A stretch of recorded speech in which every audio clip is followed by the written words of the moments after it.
Quand la Première Guerre mondiale a éclaté, les pays impliqués croyaient qu'elle durait quelques mois à peine et que tout le monde serait rentré à la maison pour Noël. Mais la terrible force de l'artillerie et des mitrailleuses a sérieusement repoussé cette échéance. La Première Guerre mondiale est unique en son genre, parce que deux armées de forces presque égales s'affrontaient. La bataille a stagné pour la première fois dans l'histoire des guerres. Deux armées ont dû s'immobiliser et se terrer. C'était devenu essentiel de comprendre ce qui se passait derrière les lignes ennemies. Les tranchées allemandes et alliées s'étiraient sur presque 700 km, de la Manche à la Suisse. C'était presque impossible de recueillir des renseignements au-dessus et derrière les lignes ennemies. Une invention conçue une dizaine d'années plus tôt allait révolutionner le nouveau siècle.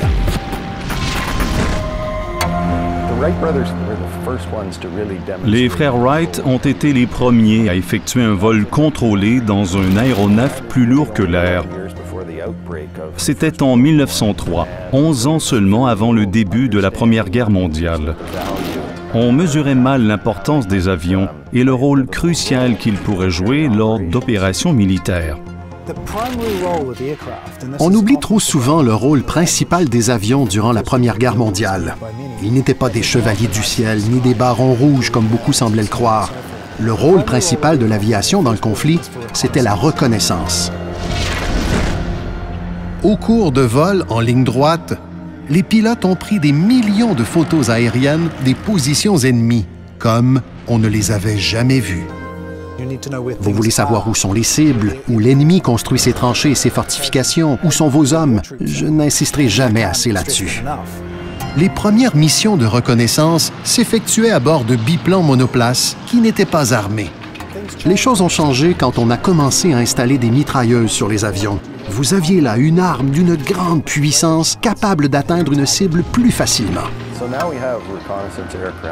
Les avions de reconnaissance tentaient de se descendre les uns les autres en plein vol. Mais ce n'était pas très efficace. On a donc conçu des avions éclaireurs ou des avions de combat dont la tâche était d'abattre les avions de reconnaissance de l'autre camp. Les avions se sont vite battus les uns contre les autres. C'est ainsi que commence l'évolution des combats aériens. Dans les combats aériens de la Première Guerre mondiale, les avions volaient tout près les uns des autres, de sorte que les individus pouvaient se voir. Vous pouviez voir les balles atteindre l'avion ennemi, voir les blessures infligées aux pilotes ennemis, voir le pilote ennemi s'écraser au sol dans son avion en flammes. Le potentiel des avions évoluait au même rythme que les tactiques pour les abattre. Il y avait quelques loups solitaires comme Billy Bishop qui fonçaient souvent sur l'ennemi et frappaient dans le mille. Mais, pour la majorité des pilotes, la force était dans le nombre. La plupart combattaient en équipe, en groupe ou par paire. Lorsque Roy Brown accueillait une recrue dans son unité, il le laissait derrière pendant les 2 premiers combats, afin qu'il observe la bataille. Il savait que les recrues n'avaient pas appris à regarder autour d'eux et à ne jamais voler en ligne droite. Ils devenaient des proies faciles pour l'ennemi.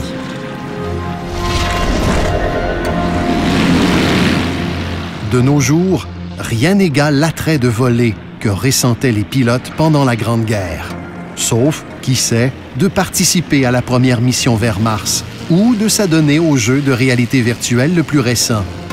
De tout temps, les jeunes ont été attirés par la nouveauté. La guerre aérienne était à l'opposé de la guerre statique au sol. Ça bougeait, c'était rapide, c'était nouveau, c'était excitant. 100 ans plus tard, les avions de combat captivent toujours autant et demeurent de puissantes armes de guerre.